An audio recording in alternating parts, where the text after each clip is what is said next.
Yes, ladies and gentlemen, you're watching cricket.com with me, Avnish Hegde, and there's been, of course, a somber mood around cricket with IPL 2021 being indefinitely suspended. And in all honesty, I think it will be cancelled over time, given the fact that the BCCI have now mentioned that they will ensure safe passage to all the participants, including the domestic players, the Indian players, and of course those foreigners who right now, as we're hearing, might be heading to Maldives. That's the Australian players. But we are, of course, with Saba Karim right now, and we're going to, of course, just break down what's happened in the last 24 to 48 hours and ask him some pertinent questions. But first of which, Saba, and we appreciate your time, by the way, for doing this, because we understand that you were involved with the Delhi Capitals for a short, brief time, and it wasn't to be, but maybe next season for you, Saba. But moving on and asking you about the most pertinent talking point right now, in hindsight, which is a beautiful thing, of course, could the BCCI have probably made the IPL in one city, hence manage their bubbles better?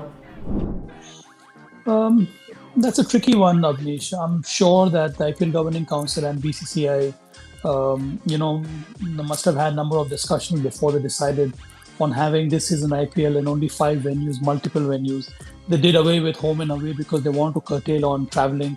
And logistically, I think this is an easier thing to do, or easier way to conduct a tournament. Because in the end, it's a 2-month long tournament, and to have all the games in one center or in one city, it may not have been easy. The only city I could think of is Mumbai.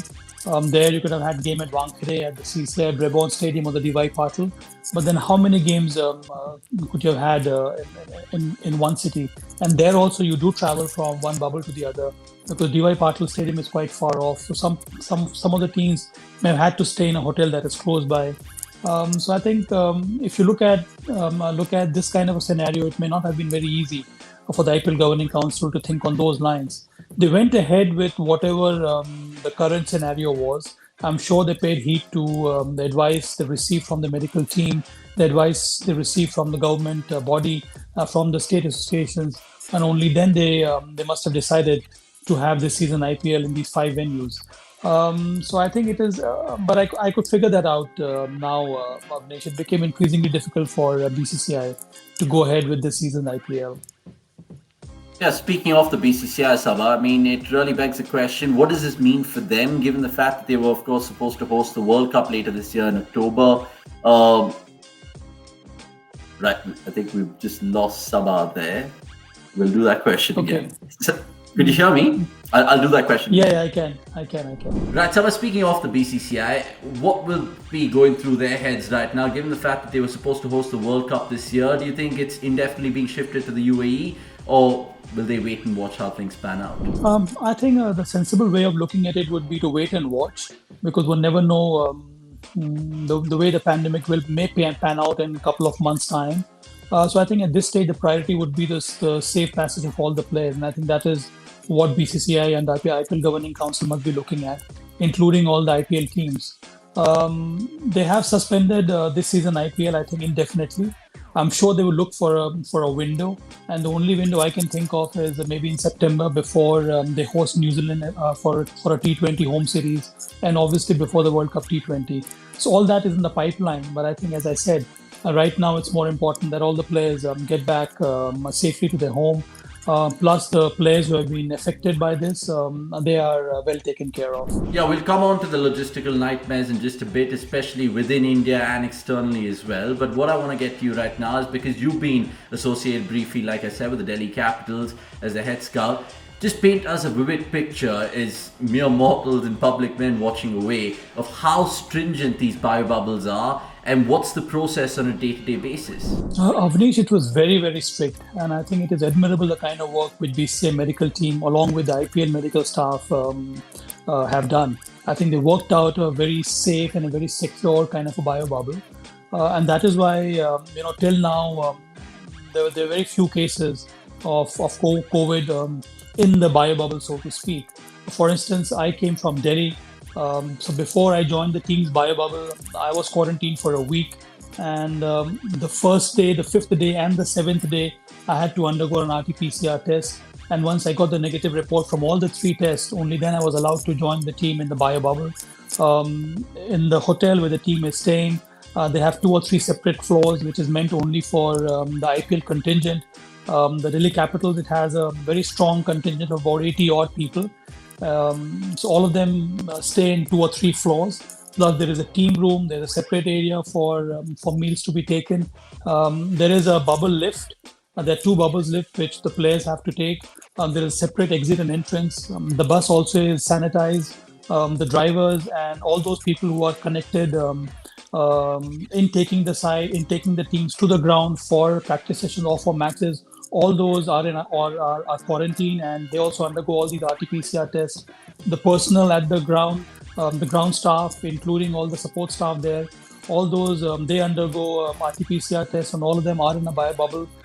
So I think from BCCI and the IPL perspective, they've done their best to ensure a safe environment.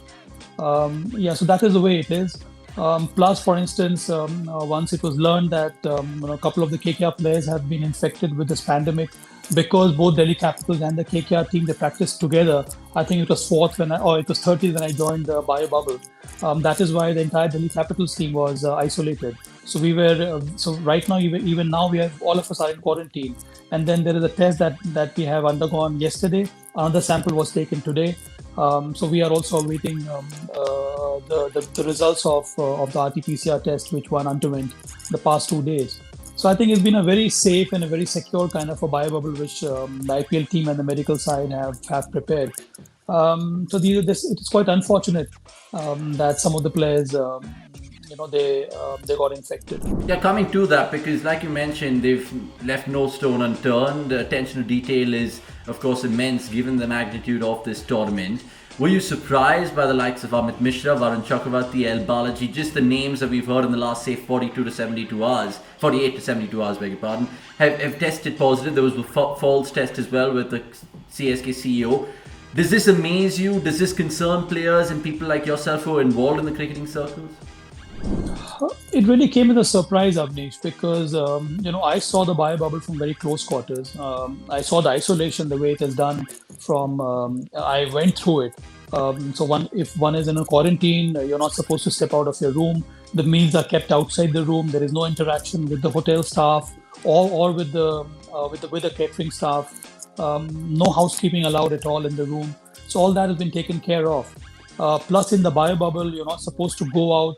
I forgot to tell you this. Everybody has to wear a tracker that keeps a note of the players' whereabouts. So, despite all this, it was quite surprising that some of the players' results came positive. And I think the entire all the IPL teams, because they have to play against each other, they obviously interact with each other on the ground and time during practice sessions. So everybody is in a bubble. So even while one is traveling, one travels from one bio bubble to the other bio bubble. You take charter flights. There is a separate terminal where the players assemble before they board a flight. All those airport so-called personnel who one interacts with, all of them they wear PPE kits. So I really don't know. I mean, how it all happened, and that is a very surprising thing. So one really doesn't know from where one is getting this pandemic, from where one is getting this virus. Yeah, I mean, it's spread like wildfire, especially the second wave. Coming on to that logistical nightmare then, because Australian players, New Zealand players, all the English players, of course, all the flights are banned going in from India. They'll have to go to the Maldives is what we're hearing. That's the latest. So, including the commentators, the coaches like Samin Katic, for example, and then the players, of course, in Glenn Maxwell. There's so many which come to mind. Steve Smith. All of these players, the BCCI, like they mentioned in their press release, will ensure a safe passageway, right? So how exactly will they do this? Will they take it upon themselves? Will they look after these chartered flights and say, you know what, we'll make sure that you're there till Maldives? I think it is going to be a three-pronged arrangement, Avnish, the way I look at it. Number one is BCCI, number two is the IPL team, and number three is the different governments where all these players have to go to. Because so many of these international borders have been sealed.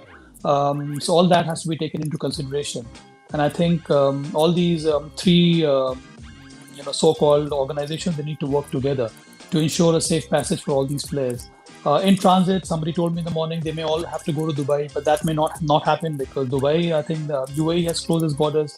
But I think the obvious choice would be to charter flights and send all these players together to the respective countries. That is number one on the priority for BCCI and for all the IPL teams. Yeah, strange times these, Saba. I mean, you've kind of painted a vivid picture, and we thank you for that. Just the last one before we go, because the ECB, of course, they came out with bio bubbles, given the fact that they have hotels adjoined to stadiums as well. And I know, of course, COVID was not as bad in the UK as compared to the Indian numbers. Do these bubbles vary, for example, the one that ECB, of course, curates compared to the BCCI one, or is it just a mandate given out by maybe an ICC? There are certain guidelines that were issued by ICC last season, but I think in the end, these guidelines they need to be catered to a specific country, and I think that is where BCCI has stepped in, and their medical team has worked extensively with ICC to ensure such protocols are in place. See, Avnish, in the end, one also has to understand having a bilateral series is easier compared to having a multi-team event. And I think that was the biggest challenge for BCCI and for the IPL Governing Council, how to conduct a multi-team tournament here in India, where COVID surged suddenly in April. And I think it caught everybody off guard. So I think going forward, that's the kind of lesson which BCCI would have learned from this situation. Now with the World Cup T20 coming up, that's something to be kept in mind. I don't know how they will take it forward, but I think there must be some other options also, available to BCCI in terms of venues and location. Yeah, it really makes one ponder indeed. Saba, we appreciate your time. Just before you go, I want to put you on the spot here, because what happens from now, because we all are, of course, involved in the cricket industry. I want to, of course, get to the World Test Championship, which, of course, starts in a month and a half time from now. So how do you think cricket will resume? Do you think we'll resume straight away, or we'll have to wait and watch this time out? We'll have to wait and watch, Avni, because the idea was that all those players were supposed to go to England for the World Test Championship as soon as their matches get over in the IPL, and they were supposed to travel to UK and quarantine themselves, and then stay on even for the England series in July or in August. That was the entire plan of BCCI. But I think with this new situation that has come up, I'm sure they will rethink on these lines also. And ECB also needs to step in. I'm sure there is a constant communication going between BCCI and ECB as well as ICC. The World Test Championship has got a different kind of aura around it. This is the first time a World Test Championship has taken place. Now, finally, when they have the two finalists, they would ensure that it takes place in England. But I think before that, all safety protocols have to be taken care of. Yeah, we'll wait and see what happens, and of course, only time will tell how things go about in the near future.